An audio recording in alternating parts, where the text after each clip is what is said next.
வெளிக்கொணரப்பட்ட சில அடிப்படை உண்மைகளை இன்றைய தலைமுறையிலே ஆய்வு செய்கின்றவர்கள் புரிந்து கொள்ள வேண்டும் என்பதற்காக என்னுடைய சொந்த கருத்தாக அல்ல, ஆய்வாளர்கள் தெரிவித்த கருத்துக்களை சுருக்கமாக தெரிந்து கொள்ள வேண்டிய விடயம் திருக்குறள் மூலபாடம் பற்றியது.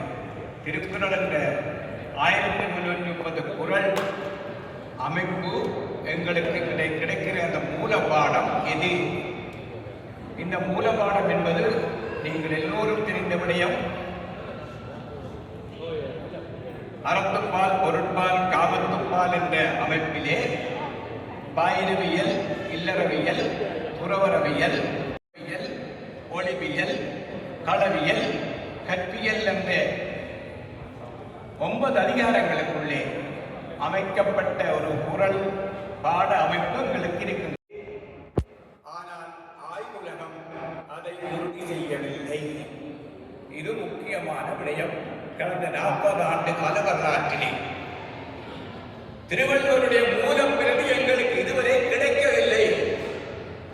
எங்களுக்கு கிடைக்கிற திருக்குறள் பிரதி என்பது கதிவேலழகர் உரையுடன் கட்டமைக்கப்பட்டதுதான். இது என்னுடைய சொந்த கருத்தல்ல, ஆய்வுலகம் ஒத்துக்கொண்டது. 1812ஆம் ஆண்டு முதலிலே திருக்குறள் அச்சேறிய பொழுது திருக்குறள் உரையுடன் கூடிய அந்த அமைப்பினுடைய டெக்ஸ்ட் தான், அந்த கட்டமைப்பு தான் அச்சுக்கு வந்தது. பலவிதமாக மாற்றி பதிப்பித்திருக்கிறார்கள் என்பதற்கும் தான் உண்டு.